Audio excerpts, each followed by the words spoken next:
தியாகராய நகர் தொகுதிக்கு உட்பட்ட 132வது வட்டத்தில் திமுக சட்டமன்ற தொகுதி வேட்பாளர் ராஜா அன்பழகன் அவர்கள் வாக்கு சேகரித்தார்.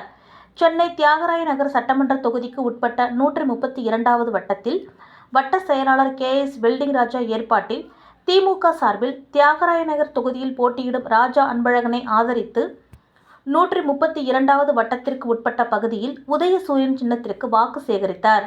இதுகுறித்து செய்தியாளரிடம் பேசிய தியாகராய நகர் சட்டமன்ற வேட்பாளர் ராஜா அன்பழகன் அவர்கள் தெரிவித்திருப்பதாவது: தமிழக முதல்வரின் முத்தான திட்டங்களால் தமிழகம் வளர்ச்சி பாதையில் சென்று கொண்டுள்ளது. மகளிருக்கு எண்ணற்ற திட்டங்களை உருவாக்கி செயல்படுத்தி வருகிறார். தொழில்துறை முன்னேறி உள்ளது. பணிக்கு செல்லும் பெண்கள் தங்குவதற்கு அரசே குறைந்த வாடகையில் விடுதி ஏற்படுத்தி கொடுத்துள்ளது. மகளிர் உரிமை தொகை 2000ஆக உயர்த்தப்படும் என்றும், முதியோர்களுக்கு சிறப்பு சலுகை வழங்கப்படும் என்றும், ஆண்களுக்கு இலவச பேருந்து பயணம் தொடர்ந்து நடைபெறும் என்றும் தெரிவித்தார். பல்வேறு சிறப்பு திட்டங்கள் மக்களை சென்றடைய மீண்டும் உதயசூரியன் சின்னத்தை ஆதரிக்க வேண்டும் என்று கேட்டுக்கொண்டார்.